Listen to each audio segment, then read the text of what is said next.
నమస్తే, నేను మీ నవదీప్ని. And I want to congratulate Volga Videos for 18 million subscribers. ఇప్పుడు ఒక పెద్ద బడ్జెట్ సినిమా స్టార్ట్ అయింది అనుకోండి సార్, ఇప్పుడు బడ్జెట్స్ అన్నీ పెరిగిపోయినాయి ఏదైనా సరే.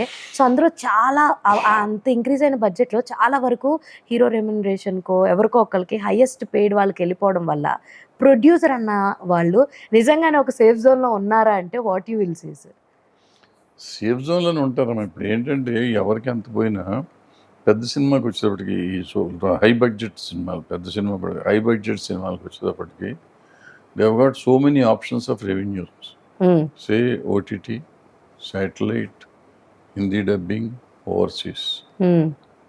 ఈ 4 మార్కెట్లు మీరు చెప్పే సోకాల్డ్ లో బడ్జెట్ సినిమాకి లేవు. వీటికి వీళ్ళు గ్యారంటీ ఉంది.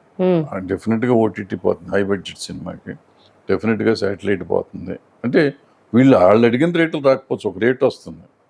సో వీళ్ళు బుద్ధిగా బడ్జెట్లో చేసుకుంటే హై బడ్జెట్ కూడా బడ్జెట్లో చేసుకుంటే వాళ్ళ బడ్జెట్. నేను 100 కోట్ల సినిమా 400 కోట్లు తీస్తే వీళ్ళు ఇచ్చినా కానీ చాలా పోతాను. 100 కోట్ల సినిమా 125 కోట్లకు తీయ, 10 కోట్లు ఎక్కువ పెట్టు కావాలంటే అప్పుడు నీకు వస్తుంది. ఈ మూడిట్లోనే నీకు మేజర్ 80% పైన నువ్వు కవర్ అవుతావు.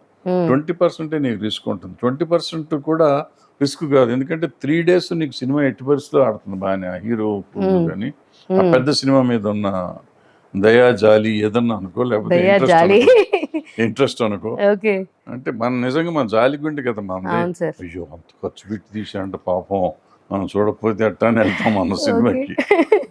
సో అట్లా వెళ్ళేవాళ్ళు, లేదంటే ఆ హీరోకి ఫ్యాన్ ఫేర్ ఉండే హీరో కోసం వెళ్ళేవాళ్ళు. వీళ్ళు మొత్తం మీద అందరూ ఉంటారు. లేకపోతే ఇన్స్టాగ్రామ్లో ఫోటో పెట్టుకుంటానికి వెళ్ళేవాళ్ళు.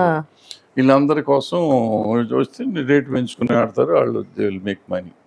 సో ఆ 3 days వాళ్ళకి ఆ 20% రికవర్ అయిపోతుంది. సో మేజర్గా రికవర్ అయిపోతారు. అన్లెస్ మరీ డిజాస్టర్ సినిమా తీసి అంత డబ్బు ఖర్చు పెడితే మొత్తం నాశనం అయిపోవచ్చు, కానీ జనరల్గా పోవు వాళ్ళకి.